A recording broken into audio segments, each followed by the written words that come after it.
ॐ श्रीगौर्या सकलार्थदं निजपदां भोजेन मुक्तिप्रदं प्रौढं विघ्नवनं हरन्तमनघं श्रीधुण्डितुण्डासिना वन्दे चर्मकपालिकोपकरणैर्वैराग्यसौख्यात् परम् नास्तीति प्रदिशन्तमन्तविधुरम् श्रीकाशिकेशं शिवं शङ्करं शङ्कराचार्यं केशवं बादरायणं सूत्रभाष्यकृतौ वन्दे भगवन्तौ पुनः पुनः।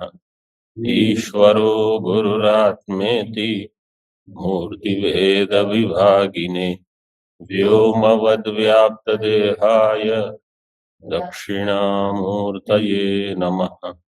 ओम शांति शांति शांति। केचित प्राभाकर के मत को बताया यहाँ। उनका कहना क्या है? प्रवृत्ति विधि तत्शेष व्यतिरेकेण केवल वस्तुवादी वेद भागो नास्ति। केवल वस्तु का प्रतिपादन करने वाला जो प्रवृत्ति विधि शेष नहीं है, ऐसा कोई वेद में भाग ही नहीं है। मतलब वेद ऐसे किसी वस्तु का प्रतिपादन नहीं करता जो प्रवृत्ति विधि शेष है कि नहीं है? नहीं है। सारे प्रवृत्ति विधि शेष ही है, उन्हीं का वेद प्रतिपादन करता है। ऐसे माना भावो असिद्ध, ये देख रहे थे हम टीका में। देखिए ये प्रमाण इसमें नहीं है। माना भावो असिद्ध इत्याह तन्न, ऐसा नहीं है। औपनिषदस्य पुरुषस्य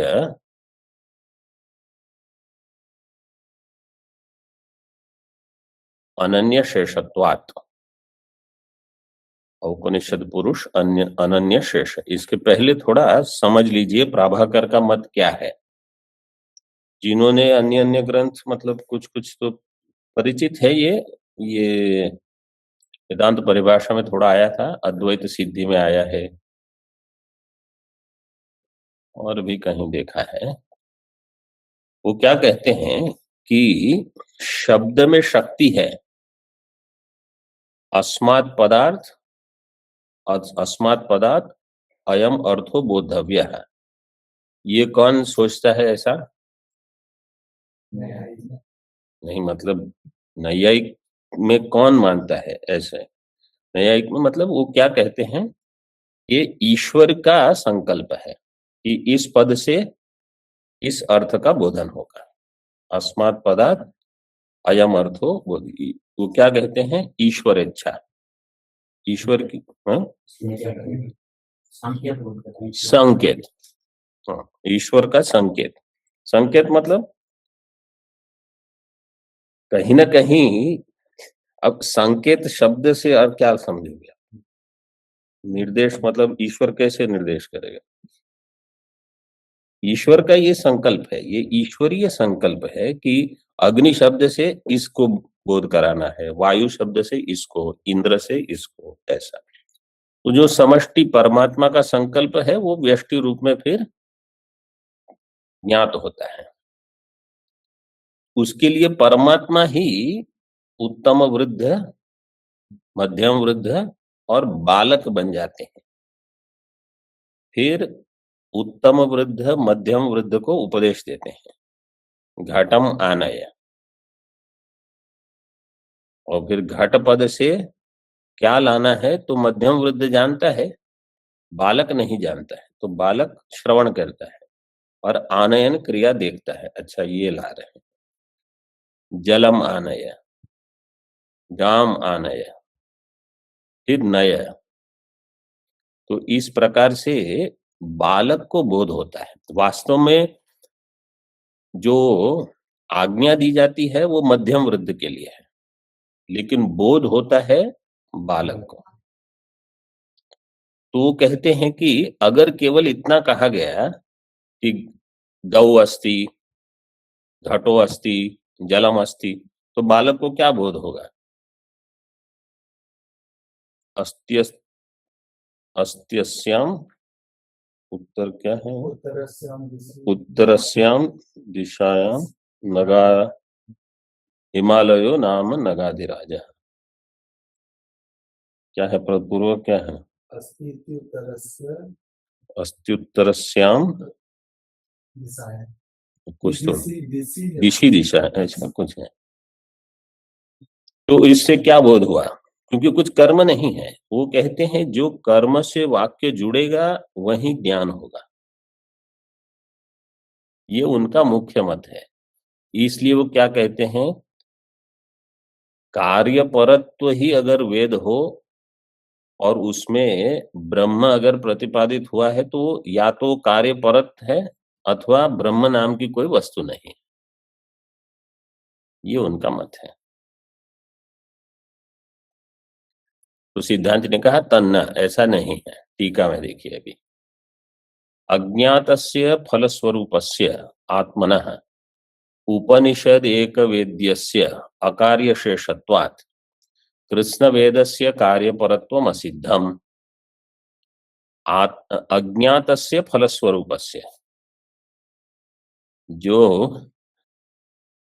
फलस्वरूप अज्ञात है आत्मा, आत्मनः सिद्धांति ये कहेगा, उपनिषद एक वेद्यस्य, उपनिषद के द्वारा ही आत्मा जाना जाता है और वो कार्य शेष नहीं है, अकार्य शेषत्वात् कृष्ण वेदस्य कार्य परत्वम, कृष्ण वेदस्य कार्य परत्वम, ये कौन कहता है? प्रभाकर। तद असिद्धम, वो ठीक नहीं जो आप कह रहे हो कि पूरा वेद केवल कार्य पर ही है, ऐसा नहीं है। क्यों? क्योंकि अज्ञात जो ब्रह्म है उसका ज्ञान होने पर आत्मा वेद्य हो जाएगा और उसके साथ किसी कार्य को जोड़ा नहीं गया है। न च प्रवृत्ति निवृत्ति लिंगाभ्याम श्रोतुस्तद्धेतुम कार्यबोधम अनुमाय वक्तृवाक्यस्य कार्यपरत्वं निश्चित्य वाक्यस्थ पदानां कार्यान्विते शक्तिग्रहात् न सिद्धस्य अपदार्थस्य वाक्यार्थत्वम् इति वाच्यम्। ये बड़ा वाक्य है, इसको छोटे छोटे पहले नच को छोड़ दीजिए। प्रवृत्ति निवृत्ति लिंगाभ्याम श्रोतुः तद हेतुम कार्यबोधम अनुमाय वक्तृवाक्यस्य कार्यपरत्वम निश्चित्य, देखो एक लिय प्रत्यय आ गया अनुमाय, दूसरा आया निश्चित्य, वाक्यस्थ पदानाम कार्यान्विते शक्तिग्रहात्, वाक्य के पदों का कार्यान्वित में ही शक्तिग्रह होने से सिद्धस्य अपदार्थस्य वाक्यार्थत्वम न इति न च वाच्यम। इस प्रकार से 3-4 टुकड़े हैं इसमें, ठीक है। अब एक एक देखते हैं। यहां श्रोता कौन है? मध्यम पुरुष, मध्यम वृद्ध। वक्ता कौन है? उत्तम वृद्ध, ठीक है, इतना स्पष्ट है। तो श्रोतुहु, हाँ, प्रवृत्ति निवृत्ति लिंगाभ्याम श्रोतुहु तद हेतुम, प्रवृत्ति और निवृत्ति, प्रवृत्ति मतलब घटमानय, घटमनय, गामानय, गामनय, ये इस प्रकार की जो प्रवृत्ति निवृत्ति का लिंग, इसका श्रवण करेगा मध्यम वृद्ध, इसको देखेगा बाल, बालक अनुमान करेगा। तो श्रोतुहु तद हेतुम कार्यबोधम, श्रोतु की जो प्रवृत्ति निवृत्ति जो है, ते तयोहो लिंगाभ्याम श्रोतुहु तद हेतुम कार्यबोधम अनुमाय, वो अनुमान करेगा कि जब कहा घट मानय तो ये चीज को ये लेके आए, और लेखनी मानय तो वो चीज को लेके आए। वो अनुमान कर रहा है कि इनके वाक्य में कुछ ऐसी शक्ति है, उत्तम वृद्ध के वाक्य में, जो इनको, ये बैठे थे वो खड़े होकर कुछ करते हैं, कुछ लाते, फिर बैठे फिर खड़े होकर कुछ करते हैं। तो वाक्य में कुछ शक्ति है, पद में कुछ शक्ति है, ये अनुमान बालक कर रहा है। कार्यबोधम अनुमाय वक्तृवाक्यस्य कार्यपरत्वम निश्चित्य, वक्ता के वाक्य में कार्यपरत्व है ऐसा निश्चय करेगा बालक। वाक्यस्थ पदानाम कार्यान्विते शक्तिग्रहात, वाक्य में जो पद है उनमें कार्य से अन्वित शक्ति का ग्रहण करते हैं। कार्यान्विते शक्तिग्रहात न सिद्धस्य अपदार्थस्य, ब्रह्म कैसा है, सिद्ध है और अपदार्थ। अपदार्थ का अर्थ क्या है, ब्रह्म पदार्थ है कि नहीं, मतलब तर्क संग्रह का जो पदार्थ है वो पदार्थ नहीं है, लेकिन अपदार्थ क्यों कहा? कोई पद का वाच्यार्थ नहीं है। किसी पद का वो अर्थ नहीं है, इसलिए ब्रह्म क्या हो गया। देखो ये ऐसा शब्द जब हम सुनते हैं ना, ब्रह्म अपदार्थ है, तो कैसा अटपटा लगता है, लेकिन वो वाच्यार्थ नहीं है, किसी पद का वाच्य नहीं है, इसलिए ब्रह्म अपदार्थ है। ऐसे ही सुरेश्वराचार्य जी ने भी एक पद का उपयोग किया है, अवाक्यार्थ। जैसे यहाँ अपदार्थ दिया है, उन्होंने ब्रह्म को कैसा कहा, किसी वाक्य का वो अर्थ नहीं है। ऐसे अपदार्थस्य वाक्यार्थत्वम न, सिद्ध वस्तु जो है, जो अपदार्थ है, वाक्यार्थत्वम न दिया है। ऐसा कौन कहेगा, मीमांसक प्रभाकर। इति न च वाच्यम, ये सिद्धांति कहेगा।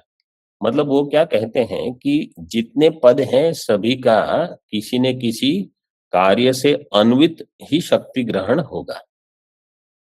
सिद्ध वस्तु जो है, जो अपदार्थ है, जो कार्य से अन्वित नहीं है, उसका बोध नहीं कराया जाएगा, उसका बोध होगा ही नहीं। आप कौन से ब्रह्म की बात करते हो, वो ऐसे कहेंगे। और ये इनका जो पूर्व पक्ष है प्रभाकर का, संक्षेप शारीरक में भी विस्तार है इसका, पंचपादिका में बहुत विस्तार है। मतलब ऐसा और खास करके उसमें जो टीका है वो तत्वदीपन, इतने सारे पूर्व पक्ष उसमें प्रभाकर के हैं, लेकिन इनकी समझ ये है मुख्य। अब सिद्धांति नकारता है, क्यों नहीं, पुत्रस्ते जात इति वाक्य श्रोतु पितुर हर्षलिंगेन इष्टम पुत्र जन्म अनुमाय पुत्रादि पदानां सिद्धे संगति ग्रहात् कार्यान्वितापेक्षया अन्वितार्थे शक्तिरिति अंगीकारे लाघवात् सिद्धस्यापि वाक्यार्थत्वात् इति अलम। यहाँ इतना कह के पूरा कर दिया है। अन्य अन्य ग्रंथों में तो बहुत विस्तार है, चित्सुखी में बहुत बड़ा है ये प्रसंग। वो सिद्धांत कैसे उसका निषेध करता है, एक वाक्य में दे दिया यहाँ कि समझो चैत्र है, वो किसी अन्य गांव में रहता है, मतलब अन्य गांव में कुछ काम करता है और परिवार अन्य गांव में है। अब वहां उसकी पत्नी गर्भिणी थी और चैत्र को दूसरे गांव काम करने जाना पड़ा, तो वहां रहता है। अब उसको पुत्र हुआ, तो पुत्र चैत्र को हुआ, वो चैत्र को कैसे उसके समाचार मिलेंगे, तो वो क्या करते हैं, कोई व्यक्ति जाता है और उसके साथ एक कपड़ा जिसमें चैत्र के पुत्र के कुंकुमांचित पाद चिन्ह, मतलब उसके छोटे बच्चे के उसमें पीछे कुमकुम लगा के कपड़े के ऊपर चिन्ह दे दिए, वो देख सकता है, प्रमाण भी है इसमें। फिर वो जाएगा और जाके कहेगा पुत्रस्ते जाता है, तुम्हारे पुत्र हुआ है। वो पूछेगा क्या प्रमाण, बोले ये दो, देखो कपड़ा। वो जो व्यक्ति गया है समाचार देने, उसके साथ एक अन्य व्यक्ति भी जाता है जिसको इसकी भाषा पता नहीं है या कुछ ऐसा, जिसको अभी शब्द का ज्ञान नहीं है, तो सुनेगा पुत्र से जाता है, लेकिन वो देखेगा चैत्र के मन में हर्ष हुआ, खुश हो गया, खड़ा हो गया वो, फिर वो कुछ पाद चिन्ह देखेगा, इससे उसको समझ में आएगा अच्छा किसी बालक के बारे में बात कर रहे हैं। तो पुत्र शब्द बालक के बारे में वो यहां दिया है। पुत्रस्ते जात इति वाक्य श्रोतुः, ये वाक्य को श्रवण करने वाला पिता, पितुः हर्षलिंगे न, वो पिता को हर्ष होता है, वो हर्ष हो जाएगा लिंग और अनुमान करेगा जो अन्य व्यक्ति वहां खड़ा है। चैत्र को तो शब्द से ज्ञान होगा सीधे ही, उसको पता है पुत्र शब्द का अर्थ, लेकिन वो अन्य जो वहां व्यक्ति है उसको नहीं पता है, वो अनुमान करेंगे ये हर्षित हुआ है पुत्र इस प्रकार का शब्द सुनकर। हर्षलिंगे न इष्टम पुत्र जन्म अनुमाय, वो अनुमान करेंगे। पुत्रादि पदानाम सिद्धे संगति ग्रहात, अब ये पुत्र आदि पद, पुत्र का जन्म हुआ, इसमें क्या कर्म है? कोई कर्म करना नहीं, केवल शब्द ग्रहण करके ज्ञान हो गया। तो संगति ग्रह है वहां, पद में शक्ति है जिसका ज्ञान होने पर अन्य कुछ कर्म शेष नहीं है, तो इसलिए वो कार्यान्वित शक्ति नहीं है। पूर्व पक्ष क्या कहते हैं? समस्त पदों की शक्ति कार्यान्वित होगी। सिद्धांति देखो क्या कहते हैं, कार्यान्वित अपेक्षया अन्वितार्थे शक्ति, कार्य अन्वित नहीं, केवल अन्वित है। अन्वित अर्थ में शक्ति हो, कार्य से अन्वित क्यों? बिना कार्य के भी जैसे यहाँ बोध हो जाता है। आगे और भी वहां एक देते हैं, पुत्र से जाता है तो हर्षित हो गया, फिर कहेंगे कन्या ते गर्भिणी, तुम्हारी जो छोटी कन्या है वही गर्भिणी हो गई, वो बुरे समाचार है तो दुखी हो जाएगा। ऐसे शक्ति रीति अंगीकारे लाघवात, तो इसमें लाघव है। किसमें लाघव है? अन्वितार्थ में शक्ति लाघव है, किसकी अपेक्षा? अर्थ में शक्ति की अपेक्षा केवल अन्वित अर्थ है, इसमें लाघव है, ये अंगीकार में लाघवात। सिद्धस्य अपि वाक्यार्थत्वात्, सिद्ध पदार्थ, सिद्ध वस्तु जो है वो भी वाक्य का अर्थ हो सकता है, केवल जो साध्य है वही वाक्य का अर्थ हो ऐसा नहीं है। सिद्धस्यापि वाक्यार्थत्वात् इति अलम, बस अधिक विस्तार करने की जरूरत नहीं है, उनके पक्ष का खंडन कर दिया इतने मात्र से। ब्रह्म सूत्र में अधिक उसको देने की आवश्यकता नहीं। आगे देखिए, तो वहां भाष्य में दिया औपनिषदस्य पुरुषस्य अनन्य शेषत्वात्, औपनिषद पुरुष जो है वो अनन्य शेष है। औपनिषद पुरुष मतलब ब्रह्म, अनन्य शेष का अर्थ क्या है?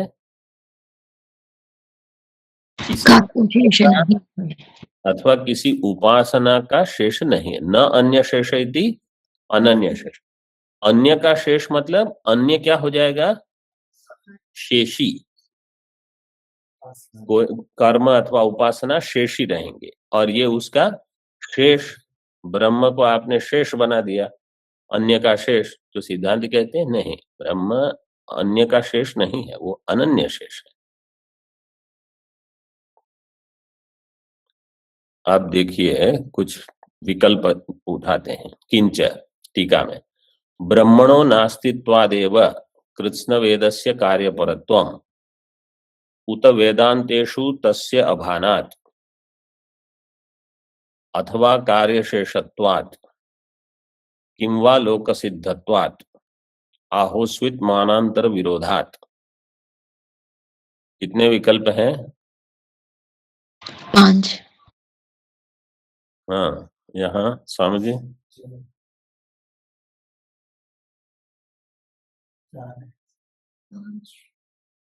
ब्रह्मणो नास्तित्वादेव कृत्स्न वेदस्य, हाँ आप बोलिए।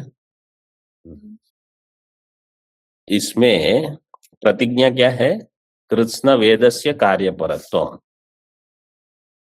समस्त वेद कार्यपरक है, ये प्रतिज्ञा होगी।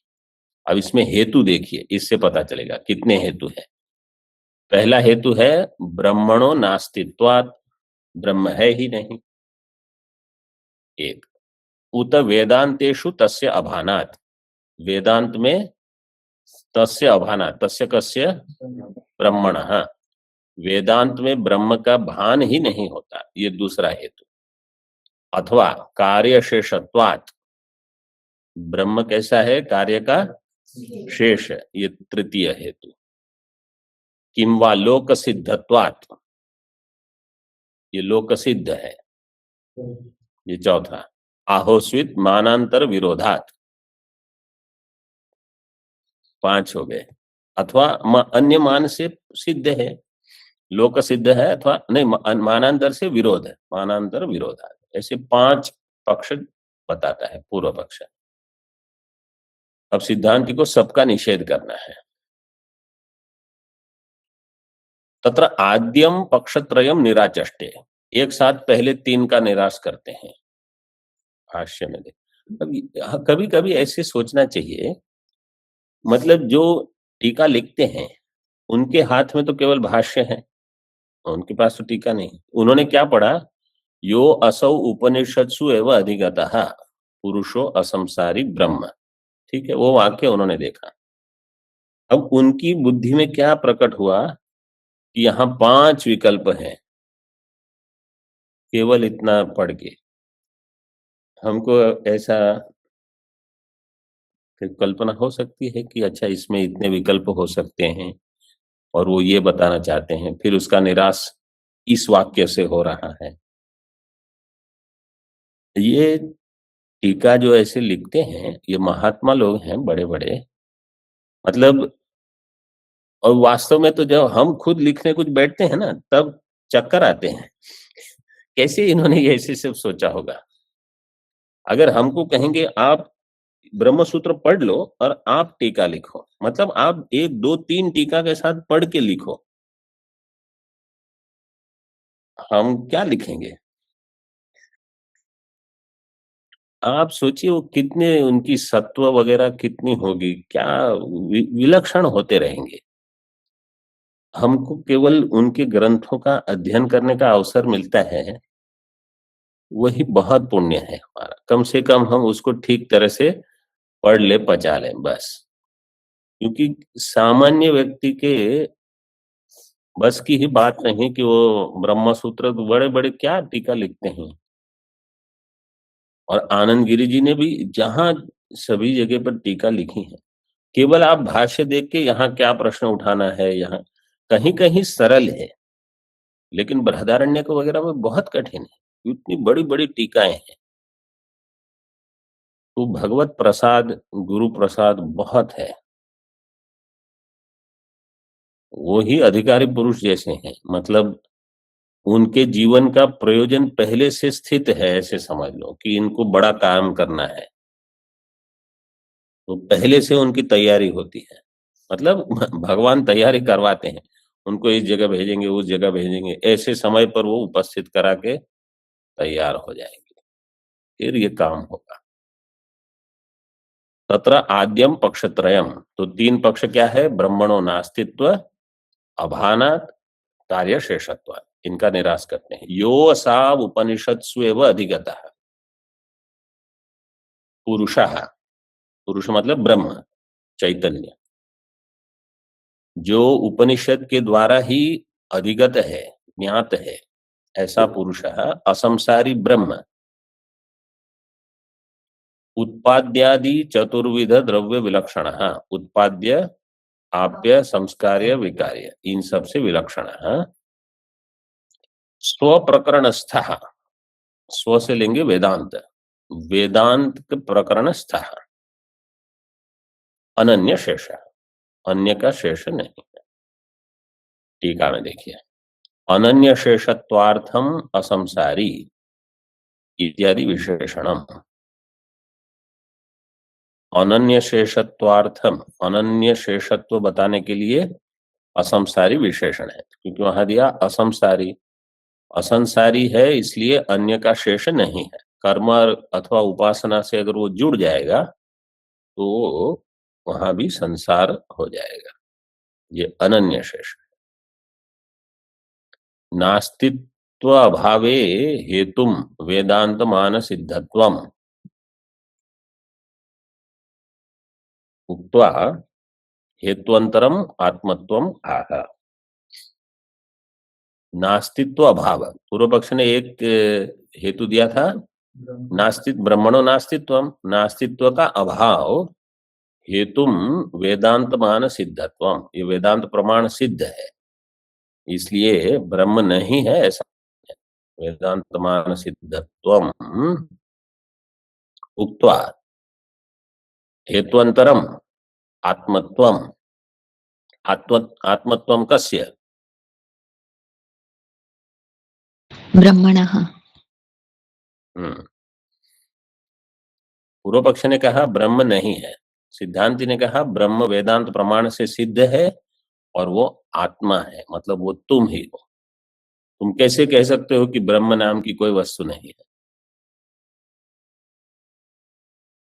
और वैसे भी आत्मत्व अगर कुछ भी नहीं पढ़ो तो भी आत्मत्व किसका बता रहे हैं? ब्रह्म का, ब्रह्म ही आप हो। ऐसे भाष्य में न असौ नास्ति नाधिगम्यत इति वा शक्यम वदितुम, ब्रह्म नहीं है अथवा अधिगम नहीं होगा ये तुम नहीं कह सकते। ब्रह्म नहीं है ऐसा नहीं कह सकते क्योंकि तुम ही ब्रह्म हो। जो कहने वाला है उसको कैसे नकारेगा? और इसका अधिगम नहीं होगा ये भी सही नहीं है क्योंकि ब्रह्म का अधिगम उपनिषद से वेदांत से होता है। वेदांतेषु तस्य अभानात्, ये द्वितीय हेतु था, उसको काट दिया। नास्तित्व वो भी काट दिया। आगे स एष नेति नेत्यात्मा इति आत्म शब्दात्, सह एष नेति नेति जो है वो क्या है? ब्रह्म, वही आत्मा है। तो आत्म शब्द से बता दिया, अथवा अयम आत्मा ब्रह्म सीधे स्पष्ट भी ले सकते हैं। यहाँ नेति नेति से आत्म शब्द बताया और नेति नेति ब्रह्म को बता रहा है, तो इसलिए आत्म शब्द। आत्मनश्च प्रत्याख्यातुम अशक्यत्वात्, आत्मा का प्रत्याख्यान कौन करेगा? क्योंकि जो प्रत्याख्यान कर रहा है, प्रत्याख्यान का अर्थ है निषेध। आत्मा का प्रत्याख्यान जो करेगा उसी का स्वरूप है आत्मा। मतलब जिस डाल पे आप बैठे हो उसी को आप काट कैसे सकते हो? ऐसा बोले नहीं मैं काट सकता हूं, बोले तुम ही काट सकते हो। टीका में देखिए, इति ही इदम अर्थे, इति नेति नेति में जो इति है वो इदम के अर्थ में है। तो अभी क्या हो जाएगा? नेति नेति का अर्थ नेदम, नेदम इदम न, इदम न, ये नहीं, ये नहीं। इति सर्वदृश्य निषेधे न या आत्मा उपदिष्ट, उपदिष्ट, क्योंकि उपद्रष्ट हमारे इसमें गलत है, उपद्रष्ट नहीं होगा, उपदिष्ट। पूर्णानंदी टीका में उपदिष्ट पाठ है। स एष, तो सभी का निषेध, जो जो इदम रूप से भासता है उसका निषेध करके जो अंत में रहेगा वो मैं हूं। इदम ना हम, हाँ ये ऐसे ही दिया है वहां उपदेश साहस्री द्वितीय अध्याय प्रथम श्लोक में, इदम ना हम इत्यद्धा प्रतिपद्यते, इस प्रकार से श्लोक है। इदम ना हम, इदम ना हम, क्या है वो श्लोक? उपदेश साहस्री द्वितीय अध्याय का प्रथम श्लोक। कोई देख के बता सकता है कि मैं ही यहाँ देख लूं? नेति नेति इति आत्मोत्था। क्या है पहला आगे क्या सबसे पहले?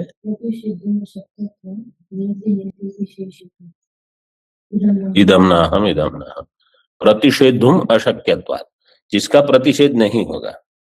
2:1 उपदेश साहस्री द्वितीय अध्याय का प्रथम श्लोक, जिसका प्रतिषेध संभव नहीं, मतलब नेति नेति आप करते जाओ वहां अटक जाओगे ब्रह्म के चरणों में, वहां नेति नेति नहीं। तो प्रतिषेधुम अशक्यत्वात्, है ना? नेति नेति इति वाक्यतः शेषितः, नेति नेति का शेष रह जाएगा वो ब्रह्म। इदम नाहम इत्यतः प्रतिपद्यते। तो इदम न तो अहंकार भी इदम है, उसको लेकर प्रश्न करेंगे। तो यहां तक हो गया। सर्वदृश्य निषेधेन यह आत्मा उपदिष्टः सह एषः, सह एष नेति नेति इत्यात्मा। चतुर्थम शंकते, चतुर्थम क्या है? चतुर्थ विकल्प। तो पहले तीन हो गए, उनका निराश हो गया, अभी लोकसिद्ध। अब देखिए पूर्व पक्ष का, हाँ भाष्य में एक पंक्ति रह गई। आत्मनश्च प्रत्याख्यातुम अशक्यत्वात् य एव निराकर्ता तस्यैव आत्मत्व प्रसंगात्। जो निराकर्ता है उसी की आत्मा है ये। य एव निराकर्ता तस्यैव आत्मत्व, ब्रह्म क्या है?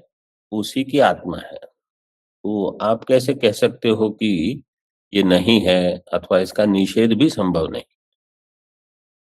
अब आगे कहते हैं, ननु आत्मा अहम प्रत्यय विषयत्वात् उपनिषत्स्वेव विज्ञायते इति अनुपपन्नम। आत्मा अहम प्रत्यय का विषय है, तो आप कैसे कहते हो कि केवल उपनिषद में ही इसका ज्ञान होता है? ये तो सर्वसाधारण लोक में ही भी सभी जानता है, मैं हूं, अहम अस्मि। तो अहम प्रत्यय विषयत्वात्, ये अध्यास भाष्य में भगवान भाष्यकार के सामने पूर्व पक्ष उठाया गया था कि ये आत्मा कैसा है? अत्यंत अप्रसिद्ध है। तो भगवान भाष्यकार ने क्या उत्तर दिया? अहम प्रत्यय से उसका गोचरत्व है। मतलब आपको वहां की पंक्ति बोलनी पड़ेगी।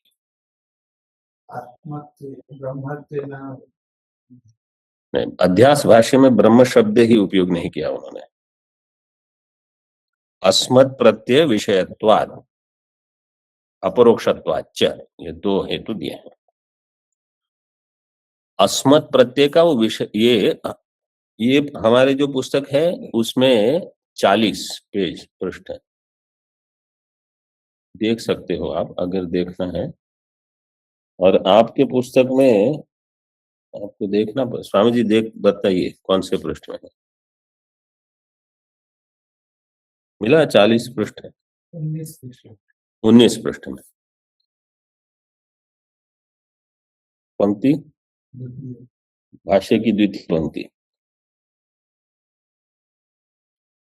तो वहां क्या अर्थ किया? अच्छा अभी आप केवल सुनिए पहले, बाद में पढ़ लेना। मतलब जिनको याद है वो तो अच्छा ही है, ये याद रखने जैसी चीज है। पूर्व पक्ष ने वहां कहा था कि आत्मा का अनुभव नहीं होता, आत्मा असिद्ध है। सिद्धांति ने कहा सिद्ध है। कहाँ सिद्ध है? अस्मत् प्रत्यय में, मतलब अहम वृत्ति में आत्मा का भान होता है। अहम वृत्ति में आत्मा का भान वहां भाष्यकार ने दो प्रकार से बताया। एक कैसे बताया? अध्यास होकर। जैसे आपको अगर सर्प का भान हो रहा है तो उसके अधिष्ठान रज्जु का भान हो ही रहा है, बिना अधिष्ठान के अध्यस्त वस्तु का भान नहीं होगा।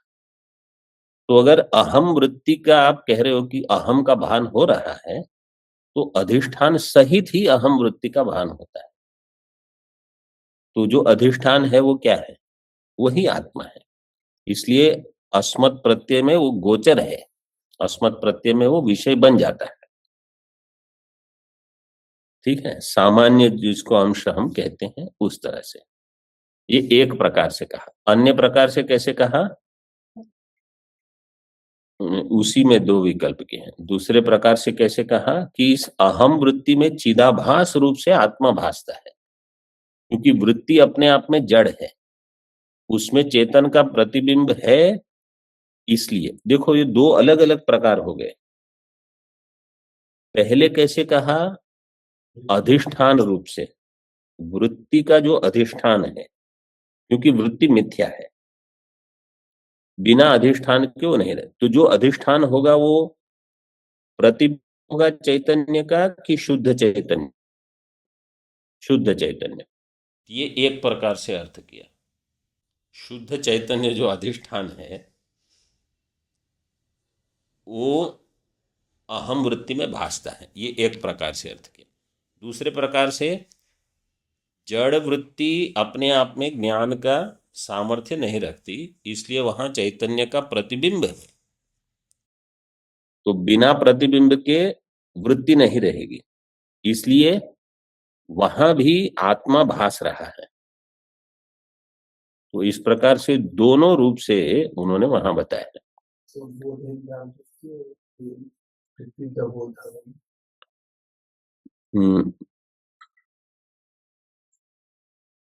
बोधेद्धा वृत्ति, वो तो ठीक है, लेकिन यहां कैसा है, एक अधिष्ठान रूप से आपको जानना है, केवल वृत्ति में प्रतिबिंबित ऐसे नहीं, एक अधिष्ठान रूप से और एक चिदाभास रूप से, दोनों रूप से दिख रहा है आत्मा। क्योंकि वृत्ति में तीन चीज रहेगी, अधिष्ठान भी रहेगा, वृत्ति रहेगी और वृत्ति में प्रतिबिंबित चैतन्य होगा। ठीक, तो चैतन्य यहाँ दो रूप से मिल गया, अधिष्ठान।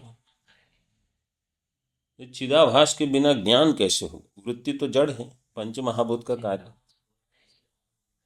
चिदाभास हो रहा है इसलिए अनुमान करेंगे कि ज्ञान होगा, आत्मा है, ज्ञान स्वरूप आत्मा है। ऐसे तो ये देख लिया था, आप फिर से इसको देख, ऐसे जो बिंदु है ना, शांत मन से बैठकर अपने आप में इस अहम वृत्ति को देखना।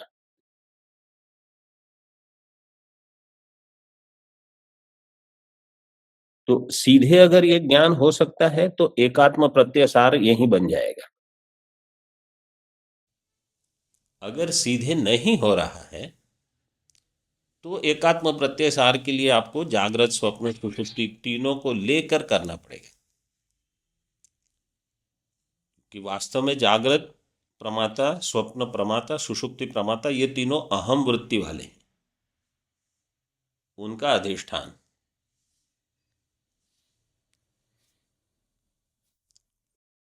ये चिंतन बहुत सूक्ष्म है, जितना अगर हम ये कर सकते हैं ना, स्थूल साधना इतनी कम हो जाएगी और इसका फल अधिक है, क्योंकि वो सीधे आपको शांत कर देगा, सीधे आपके प्रपंच कम कर देगा। वहां तक पहुंचने के लिए ही ये आवश्यक है। तो अब देखिए पूर्व पक्ष, ननु आत्मा अहम प्रत्यय विषयत्वात् उपनिषत्सु एवं विज्ञायते इति अनुपपन्नम। अगर ये अहम प्रत्यय का विषय है तो केवल उपनिषद में ही इसका ज्ञान होगा, ये ठीक नहीं है। इति अनुपपन्नम, सिद्धांत कहेंगे न तत्साक्षित्वेन प्रत्युक्तत्वात्, उसके साक्षी रूप में अहम वृत्ति जो है उसका साक्षी कौन है? देखो, पहले दो प्रकार से, एक अधिष्ठान, एक चिदाभास। अब यहां कहते हैं तीसरे प्रकार से, उसका साक्षी है। वास्तव में जो अधिष्ठान है वही साक्षी है, ये वेदांत मत है। जो अधिष्ठान है ब्रह्म, वही साक्षी है दृष्टा, तो दृष्टा ही ब्रह्म है। ऐसे साक्षित्वेन प्रत्युक्तत्वात्, उसका प्रत्याख्यान कर दिया, प्रत्युक्त कर सकते हैं ऐसे। ठीक है, आत्मनो अहंकारादि साक्षित्वेन अहंधि विषयत्वस्य निरस्तत्वात् न लोक सिद्धता इत्याह। आत्मनः अहंकारादि साक्षित्व, आत्मा अहंकारादि का साक्षी है। अहंकार आदि पद से पूरा जगत ले लीजिए। अहम धी विषयत्वस्य निरस्तत्वात्, अहम धी विषय का,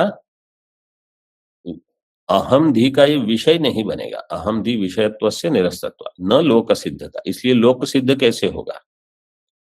अहम धी का विषय तो घट पट इत्यादि बनते हैं, ये तो उसका साक्षी है, इसलिए लोक सिद्ध नहीं है। सामान्यतः जो अहम वृत्ति ज्ञात है, प्राभाकर, मीमांसक, न्याय वैशेषिक जिसको अहम आत्मा मानते हैं, वो आत्मा नहीं है। इसलिए देखो अभी आगे बताएंगे न तत्साक्षित्व न प्रत्युत्तत्व। टीका में यम तीर्थकारा अपि न जानन्ति अस्य अलौकिकत्वम किमु वाच्यम। तीर्थकार, तीर्थकार का अर्थ क्या है? हाँ, वो तो तीर्थंकर। तीर्थकार का अर्थ क्या है? हाँ, क्या दिया है टिप्पणी में? क्या दिया है?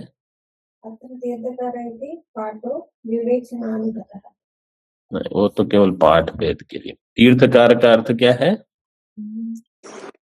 जो शास्त्र का, जो जैसे जैमिनी महर्षि जी हैं, कणाद महर्षि जी हैं, कपिल महर्षि जी हैं, और गौतम, पतंजलि, ये सारे तीर्थकारा अपनी ना जानती, वो भी नहीं जानते इनको, इस आत्मा को नहीं जानते।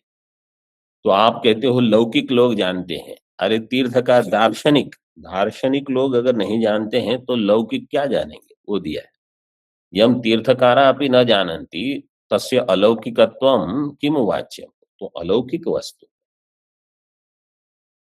नहीं, अहम प्रत्यय विषय कर्तृ व्यतिरेकेण तत्साक्षी सर्वभूतस्थः सम एकः कूटस्थ नित्य पुरुषो विधि कांडे तर्क समये वा केनचित् अधिगतः सर्वस्य आत्मा अतः स न केनचित् प्रत्याख्यातुं शक्यो विधिशेषत्वं वा नेतुम्।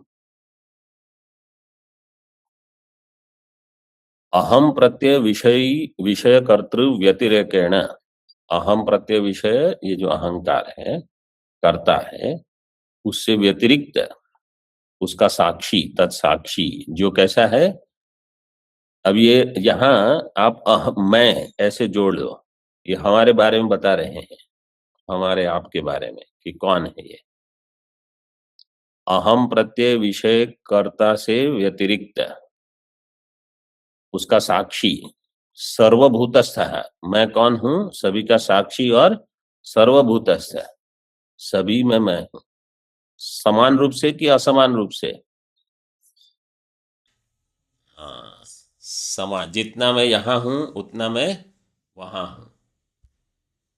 यदेवेह तदमुत्र यदमुत्र तदन्विह।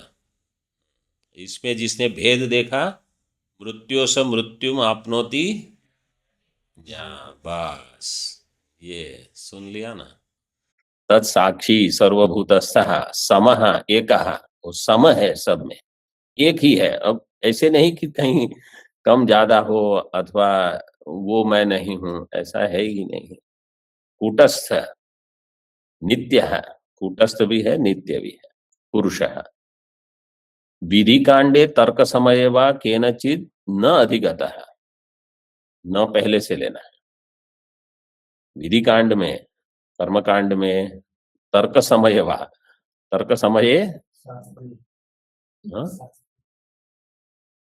तर्क सिद्धांते,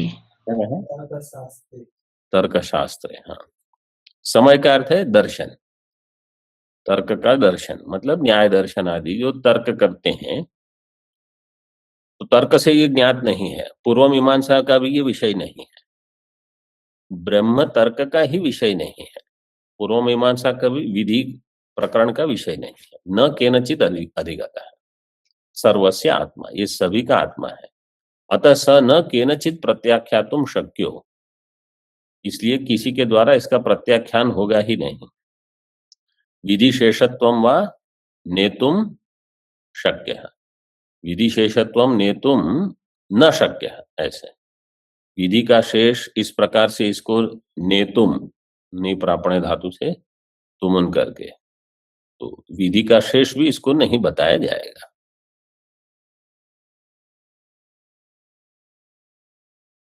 इसकी टीका कल देखेंगे।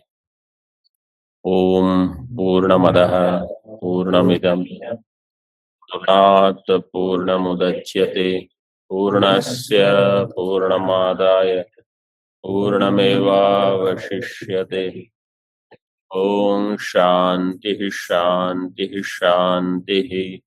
शंकरं शंकराचार्यं केशवं बादरायणं सूत्रभाष्यकृतौ वन्दे भगवन्तौ पुनः पुनः। ईश्वरो गुरुरात्मेति मूर्तिभेद विभागिने व्योमवद्व्याप्तदेहाय दक्षिणामूर्तये नमः। ओम शांति शांति शांति।